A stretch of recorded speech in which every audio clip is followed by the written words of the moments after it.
భగవద్గీత మహాభారతము యొక్క సమగ్ర సారాంశం. భక్తుడైన అర్జునునకు అనర్చిన ఉపదేశమే గీతా సారాంశం.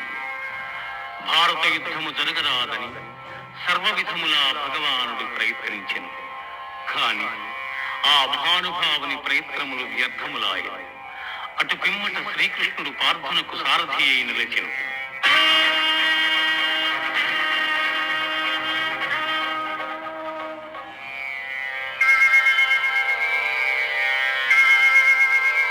యుద్ధరంగమున అర్జునుని కోరిక మేరకు రథమును నిలిపెను.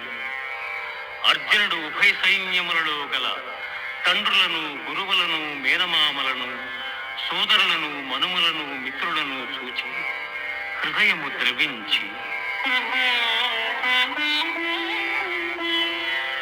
నకాంక్షే విజయం కృష్ణ నచ రాజ్యం సుఖాని చ కిం నో రాజ్యేన గోవింద కిం భోగైర్జీవితేన వా కిం భోగైర్జీవితేన వా.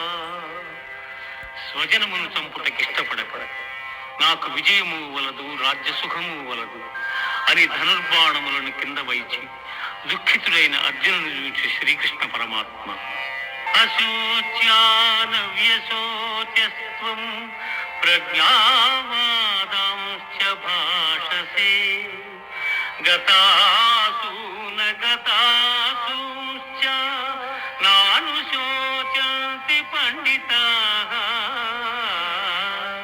నానుశోచంతి పండితాః.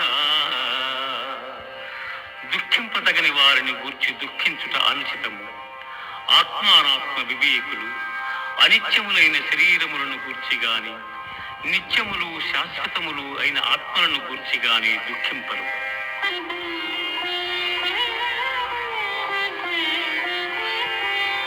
దేహినోస్మిన్ యథా దేహే కౌమారం యౌవనం జరా తథా దేహాంతర ప్రాప్తిః ధీరస్తత్ర న ముహ్యతే.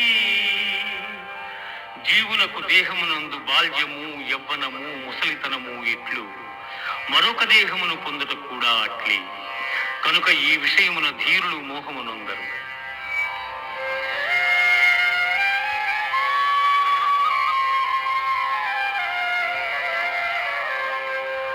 వాసాంసి జీర్ణా